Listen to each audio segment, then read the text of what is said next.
Welcome to Byte-Size Data Science. Over the last few videos, we talked about what neural networks are and the type of decisions we have to make. This includes deciding on the number of layers and the number of units per layer. This also includes deciding on which activation functions, which optimizer, which learning rate, and how many epoch to use. We also talked about modeling the training data as closely as possible without losing generality. In this video, we look at the tools available to reduce overfitting to get a better model.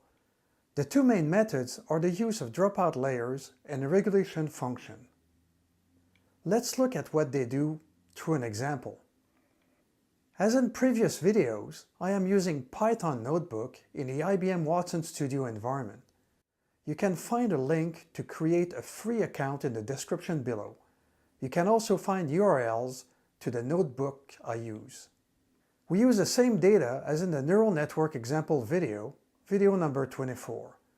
We also start with the exact same model. I want to start with showing a few features from Keras that allows us to find out more about our model.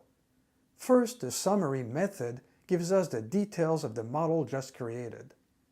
It is also possible to visualize the model better using the utility class plot_model. After compiling our model, we are now ready to train it. Note the difference from the previous example. This time we get the result of the training in the history variable. Note also that we are passing an additional parameter, validation data, to provide additional data to see how our model does on data it has not used for training.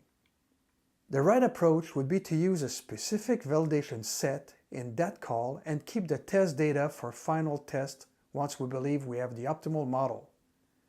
This could be done by using the validation split parameter to split the training data into training and validation instead of using the validation data parameter. For example, to use 80% of the data for training and 20% for validation, we could use validation split equals 0.2. Once the training is completed, we can use the information on each training epoch in the history and plot the result. It turns out that our results are pretty good. We'll still use the same data to show the difference when using methods to reduce overfitting. The first one we are using is a dropout layer. We inserted that layer right after the first dense layer. What the dropout layer does is randomly set some return values to 0. The dense layer returns 15 values. The dropout layer will randomly set 20% or 3 of those values to 0. We can see the impact of the dropout layer when we plot the accuracy result for each iteration. The thing to notice is that the improvement in accuracy is not as smooth as before, since by setting some values to 0, we randomly change the results of a specific iteration to break possible overfitting. The second method is to add a regularization function to one or more layers of the neural network. The idea here is to limit the possible range of values for the weight parameters in the internal equation. This has the effect of reducing the impact of each unit in a hidden layer.